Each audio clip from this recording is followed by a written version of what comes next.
emphasized that societies do not move forward through value judgment on others, but through respect for those who think differently. Diverging opinions, you argued, are not an obstacle, but a driver of progress and a source of genuine innovation.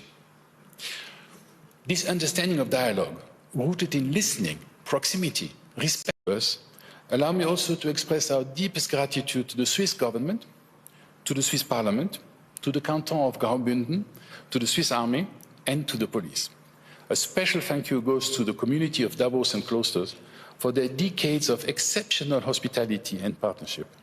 And above all, our thanks go to the people of these communities, whose openness and commitment truly embodies the spirit of Davos and the spirit of Switzerland.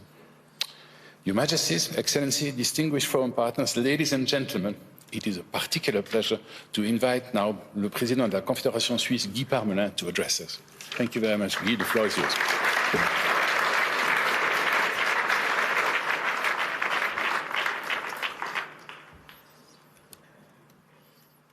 Je vais parler français.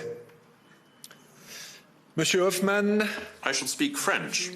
Mr. Hoffman, Mr. Fink, Mr. Bender, Excellencies, ladies and gentlemen. My quality as President of the Swiss Confederation, I'm particularly happy to welcome so many heads of state to this annual meeting of the World Economic Forum.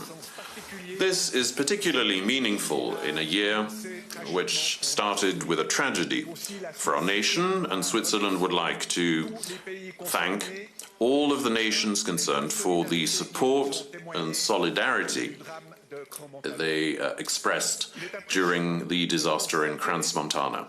It is extremely impressive to see how energies can be mobilized by such a disaster, how it can strengthen international cohesiveness and unity. This must go beyond, of course, the particular or dramatic events. It must pervade the relationships between our countries, because it is only together that we can find solid and lasting solutions to the major challenges of our time. 2025 offered up a number of challenges: geopolitical, economic and digital upheavals on a global scale. They can be seen everywhere. They permeate our daily lives and even extend to the World Economic Forum, for which the past year was not a walk in the park. This edition, with its many distinguished guests, attests to the importance of resilience and dialogue in the bedrock of our institutions and their ability to cope. 2026 has barely started, yet there are indications of upheavals to come and potential flashpoints. Ukraine, Gaza, Sudan, and now Venezuela and Iran, to name but a few. In terms of economic policy, protectionism is on the rise all over the world. In addition, there are many unresolved issues about the role and control of artificial intelligence that remain unanswered. This should come as no surprise. For humans, standing still is not an option. Or, to quote philosopher Henri Bergson, to exist is to change. This year will be marked by technological advances, as well as economic and security concerns. The rapid rise of AI is set to deeply transform the fabric of our societies. The changes it brings will be visible at every turn and in every area of human life: the economy, government, in our day-to-day lives. They're changing the way we work, communicate, and make decisions. As such, they present both risks and opportunities. Digital transformation will bring the dangers of cybercrime, disinformation, but also exciting prospects, particularly in the field of healthcare. Technology is never inherently good or bad. It is what we make it. And to make it a positive ally, its users must have a deep sense of responsibility.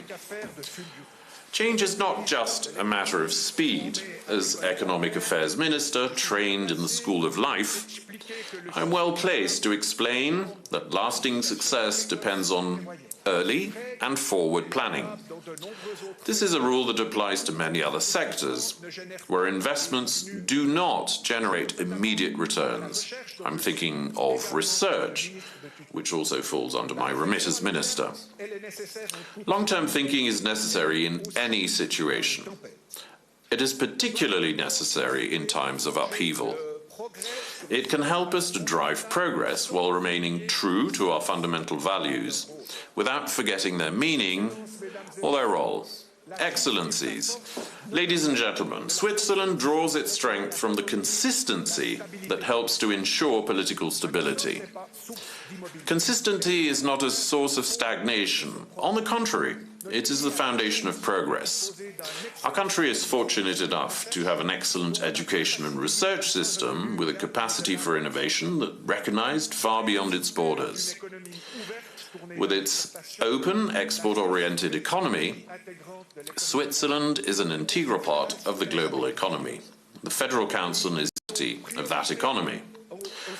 One of our current priorities is to stabilize and expand relationships with our most loyal and significant partners. Switzerland also wishes to continue to diversify its international relations, particularly in the areas of trade and science.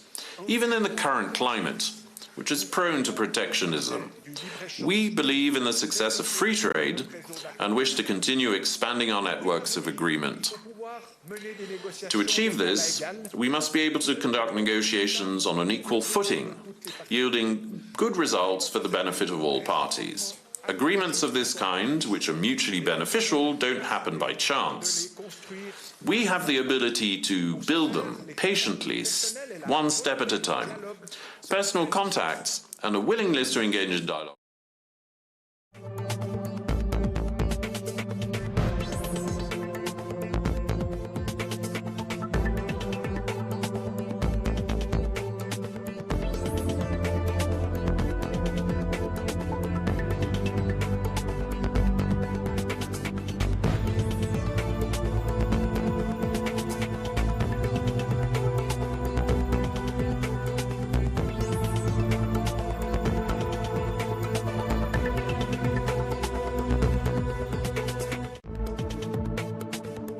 Particulièrement exigeante en présidant l'Organisation pour la sécurité et la coopération en Europe.